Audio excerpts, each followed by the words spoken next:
Hey guys, Rob from Cigar Federation here with you at IPCPR 2016. We're in the Alec Bradley booth. Jonathan Lipson, Director of Sales and Marketing for Alec Bradley. And we're going to talk about all kinds of fun stuff. I like it. Rob, thank you. Thanks for taking the time. Thank you. All right, so the tagline this year is, your grandfather may not have smoked Alec Bradley, but your grandchildren will. Indeed. And I dig that. Yeah, and that actually goes to Bradley. So for those who don't know the story of Alec Bradley, I'll give it to you really quickly. So Alan Rubin is the owner of Alec Bradley. His two children are Alec and Bradley. Both have recently come of smoking age. So this is a very important time for our company. This is a very important time for our industry. So over the last few weeks after the FDA came down and gave us 499 pages of, we're going to put you all out of business, we came to a decision where, all right, how do we think we are going to continue our future? How are we going to continue a family legacy? And this is what we ended up with. This booth does not look like as it should have. We wanted to make some bold statements. We wanted to make some bold investments into our future, into the future of this industry. That tagline was actually written by Alec. Really? Really. The rest of us, we all sat in meetings. I think we had about 300 different taglines we were going through. For us, this is our 20th year in business. Alec Bradley started in '96. We were supposed to have a 20th anniversary cigar this year. We did not. We are currently investing in what we think will continue this business for at least the next 30 to 35 years. Nobody knows right now with the FDA. We might be spending a whole bunch of money on things that may not even pan out for us, but this is what we think. This is what our attorneys are telling us, and we would love to see this business continue for both Alec and Bradley. So these sayings, it's not just marketing. This is to start a conversation. We did this. Obviously, we love people coming into our booth and buying our products. Yeah. But more so than anything else, there are too many retailers, there's too many consumers, there are too many manufacturers, excuse me.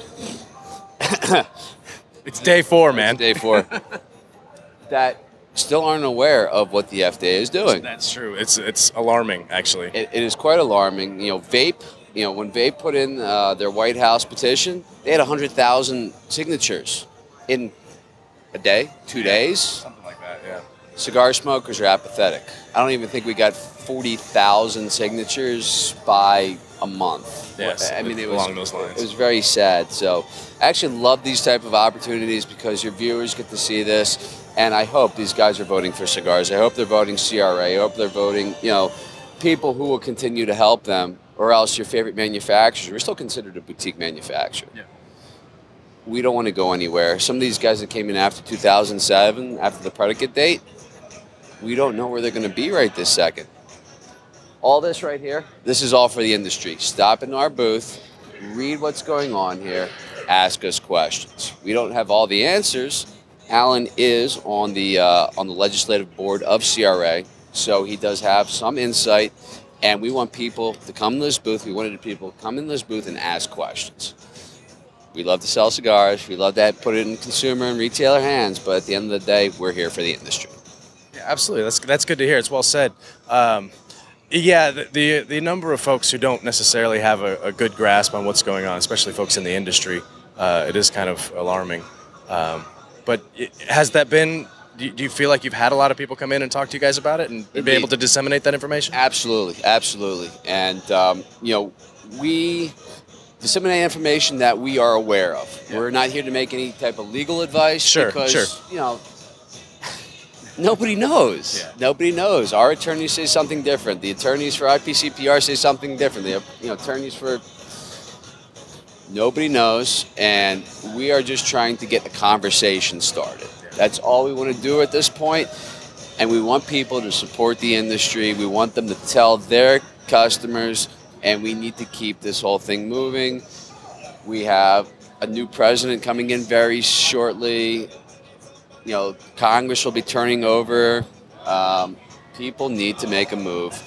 These regs are down. They're here. They're not going anywhere until there is some type of legislative action. So all we want to do, we want to get the information out there. We want to make sure that 100% of the people know what's going on. Yeah. because that number is not 100% right now. I can tell you that much. Absolutely. So let's pull it back to cigars real quick. Indeed. So I've often wondered, since this FDA stuff came down, what are some of the larger companies going to do? And Alec Bradley, you're on that larger side, so you guys have been around. Don't tell Alan that. Well, you've been around for a while, right? You've got a wall full of cigars here, and we seem to be hearing two different things. Either we're going to focus on getting as much out as we can by. Most people don't say it that way, but you know what I mean. Yeah. Or we're going to look at our legacy stuff, the stuff that's going to be available after, if nothing changes from where we are. Correct. The stuff that was on the market before that. It sounds like you guys are kind of more focusing on revamping the things that you guys already have. We're lucky enough to be. We're one of the very few boom companies that have stuck around. Yeah. So we are lucky enough to have predicate blends. So yes. We make these statements, I'm going to continue going back to these statements over here. We make these statements for the industry. We also make these statements for ourselves. We have the blends. We have the predicate blends. We will be bringing back some old stuff in the near future. I mean, there's some blends that we had discontinued that we still own. They're still in our portfolio that are still predicate to that August date. So to answer your question, that was very verbose. But to answer your question, yes. We're looking back, and there will be some things coming up that have been in commerce from the beginning of the company up to date that we will be bringing back with what we understand at this point as product that will probably end up being grandfathered and not even predicate. So yeah, so watch out for Alec Bradley in the next couple of years. You're going to see some of your old favorites coming back. Awesome. So the one thing, we'll close on this, the one Alec Bradley cigar I find myself going back to, and this is one of your more recent releases, the Mundial. I come back to that cigar a lot. I really, really enjoy that cigar. What do you find yourself smoking the most? Actually, the last two cigars we put out, the Sanctum and the Post Embargo. I'm a flavor guy, and Alec Bradley as a whole. We're all about flavor. Alan and Ralph, they blend for flavor. People ask me, what's Alec Bradley's strongest cigar? Because, strong cigars are the big thing, right? We make flavorful cigars. We make cigars that'll hurt you just a little bit, but I'm not going to floor you with anything. So medium bodied, lots of flavor, that's where we're at. Sanctum, Post Embargo, Honduran base, Nicaraguan in there, nice sweetness, very smooth, very flavorful. I think when you talk about Alec Bradley, that's kind of what we blend for. We blend for that flavor profile. We blend for that customer. Sure, we do mild things. Sure, we do fuller body things. But our customer is a medium to medium full body Honduran Nicaraguan cigar smoker. It sounds a lot like me. Yeah. It's a good place to be. It's a good place to be. The Mundial's a fantastic cigar. Yeah, no, absolutely. Awesome. You guys are doing some great stuff. Jonathan, thanks for taking the time, brother. Thank you so much. I really appreciate it. No problem. Guys, thanks for checking out all the IPCPR coverage on cigarfederation.com.